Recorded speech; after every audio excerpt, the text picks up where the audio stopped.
So, sabihin, ang Diyos natin ay buhay. Kaya kaya mo isigaw ang pangalan sa Diyos mo, na ang Diyos mo buhay sa buhay mo, kaginagin ang tungkulin mo, para ka magpuri sa Diyos. Amen. Ang puwi ng ginaya sa atin sa Ginoo.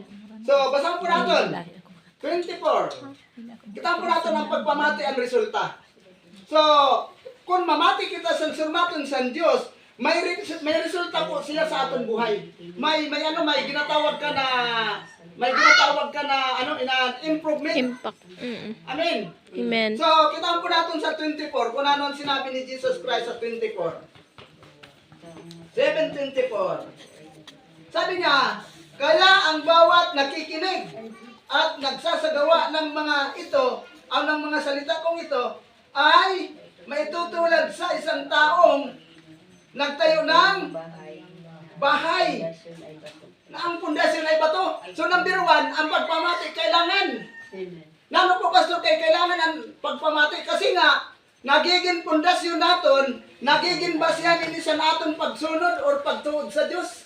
So pundasyon ko sabihin, ato po kita nakakuha sin kusog. Amen. Sa pagpamati sa instruction. Thank you, Lord. Kaya importante ang pagpamati kasi nga ang pagpamati naghatag po siya ng strength. Amen. Amen. Kagang sabi dito sa Bible, dahil sa pagpamati, inukad niya ang pundasyon. So kung sabihin, ginhukay niya. So kung sabihin, dito pa lang sa paghukay, kung dili ka nasanay sa paghukay, aabtong kang kakapoy. Wala pinang pagkaiba sa natong pagtuod, sabi ni Apostol Pablo. Ang kakapoy, dahil sa dili natong pagsunod, dahil sa dili natong sa pagpamati, sa surmaton sa Diyos, nag-aabot ang kalaay. Amen. Kaya matalikod ka sa Diyos. Pero kung namatay ka, sabi sa Bible, nagsakripisyo ka pa, ginuukad mo, ginabot mo ang bato, kag sa pagkaabot mo sa bato, dito mo tinirik ang iyong pundasyon. Hallelujah! Kaya sabi sa Bible, umabot man ang trials, umabot man ang bagyo, umabot man ang uran, ano sabi?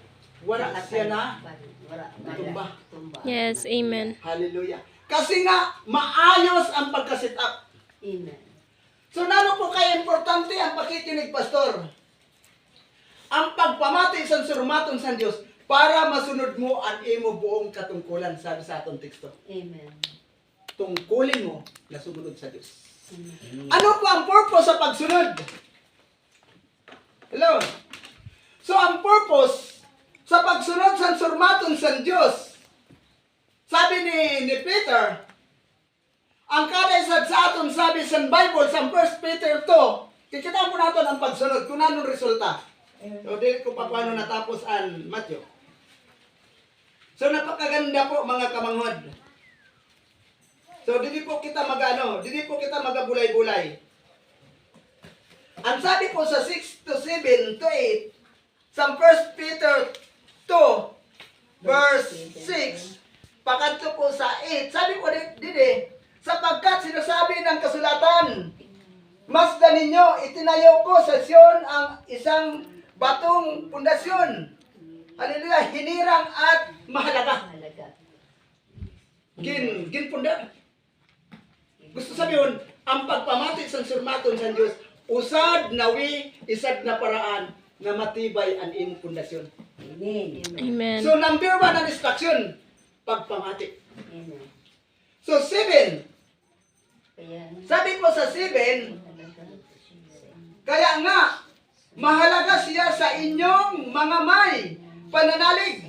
Ngunit sa mga walang pananalig, maitutupad ang mga kasulatan. Ang batong itinakwil ng mga tagapagtayo ay siyang maging batong pundasyon. Isinalikway. So kung sabihin, kaya sinalikway, wala talaga sin pundasyon. Waran pananampalataya. So 8. Diretso po natin sa 8. Ang sabi po sa verse 8, at naging batong kakatisuran at kinarapa ng mga tao. Natisod sila sapagkat hindi sila sumunod sa salita ng Diyos. Amen. Amen. Kaya ang tao, natisod. Kaya dili natin kangawa na sa umpisa, 100. Pero ang sabi po sa Bible sa Mateo, 2:3, na magkatipon siya pangaran, ada po siya sa Kalagitnaan. wala, sa kalagitnaan. Amen. Kasi nga, dili basihan na magsin kita mag 20 personas, mag 50 personas. Yes, Na kung dili ka man lang pumati sa surmaton sa Diyos. Amen, Paano mo amen. ang pakapundar? Paano mo ang pakatayo mo sin maayos kung wala kan appearance sa pagtuod sa Diyos kang pagsunod sa imo tungkulin? Amen. Amen. Yes. So mga kamarangod ko sa Ginoo, Yes, Lord. ayaw ka bala ka.